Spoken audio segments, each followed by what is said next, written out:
Good morning, student. I hope you all are fit and fine, taking proper precautions. Students, today we are going to learn subject personality development value 9 courtesy. Students, politeness and courtesy are qualities that please everyone. When you are polite and courteous, others behave likewise with you. It is like investing coins and getting rupees back. But on the other hand, if you are rude and arrogant, people will behave in the same manner with you. Students, arrogance is not trendy or fashionable as some people tend to think. On the contrary, polite people stand out in a crowd and are well liked. It is said that children listen to teachers but observe their parents. A child who observes his parents ordering the maid rudely will naturally imbibe these values.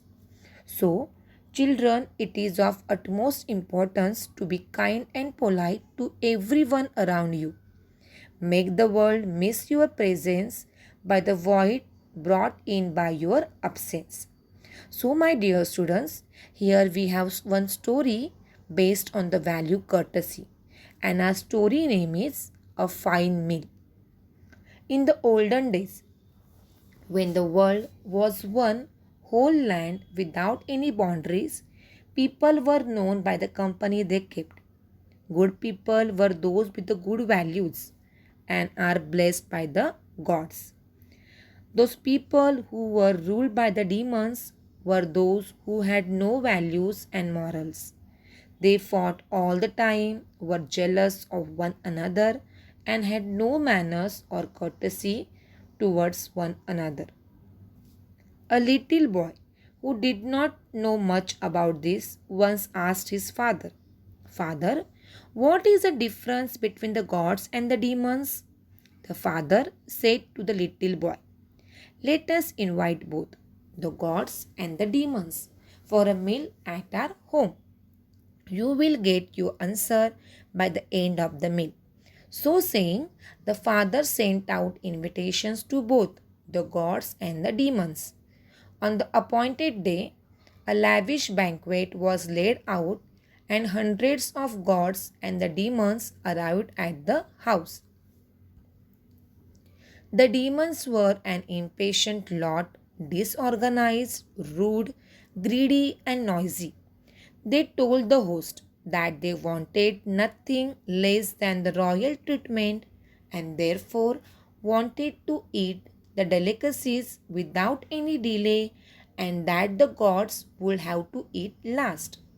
The host agreed to their request on the condition that the demons tied wooden planks to both their arms while eating. The demons said that if the same condition was also applied to the gods as well, they had no objection to tying wooden planks on both their arms while eating. All the demons had wooden planks tied to both their arms, and they immediately sat on the floor in a row. They were all eager to be served the delicious food. The first course of food arrived. It was the best smelling soup in a bowl with a spoon. After the demons filled their spoons with the soup, they realized that they could not bend their arms to bring the spoons to their mouths. They tried to lift their hands over their heads and tilt the spoons with their mouths wide open. This only got the soup falling in their eyes and all over their faces and also on their expensive clothes. The demons started getting angry because of all this and started swearing at their host. Some of them wanted to get up and beat up the host. They started arguing among themselves, and soon there was a fight. The demons agreed that it was totally useless to remain at this banquet, as it was not possible to eat anything without messing their beautiful garments. With the angry words and swears, the demons left the banquet. Now it was a turn of the gods to eat. The gods were of peaceful nature. They were courteous to the host and thanked him for inviting them for such a lovely feast. They also sat in a row on the floor. Both their arms were also tied with the wooden planks. When the first course of the meal was served, which was a delicious soup, the gods first recited the prayer before the meals. The gods realized that they could not bend their arms, and therefore it was impossible to have the soup. Each of the gods thought, never mind, if I cannot have the soup, but let me be helpful, courteous, and polite to my brother seated next to me. The gods turned towards one another and started feeding one another. Thus, they enjoyed the most delicious soup. Then the next course of meal was served and they enjoyed that too. They went through the 5 course meal like this and ate to their heart's content. They thanked the host with gifts they had brought and peacefully went back to their homes. The father then explained to his son, although we invited the demons for a lavish meal, they swore at us and abused us for a slightly inconvenient situation. While, on the other hand, the gods brought along with them a gift for us, their host, the first sign of their politeness. Neither did they complain about being served after the demons, nor did they make a big fuss about having the wooden planks tied to both their arms. Again, to be happy and cheerful at your guest place is also very courteous behavior. They all enjoy the meal together by feeding their neighbor. At the end of the meal, they thank us well for having invited them.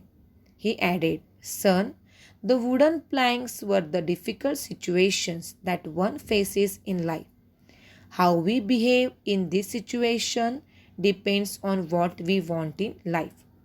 Good behavior brings happiness, while bad behavior always meets with the sadness and misery. It is up to us whether we behave godlike or demon like. Students, now do you know the difference between the gods and demons? Must be yes. So, my dear students, what value we learn from this story? We learn that if you behave with others in impolite or disrespectful way, then people will behave in the same manner with you. Whereas, if you behave with others in a polite and respectful way, then you will be blessed by the gods. Thank you.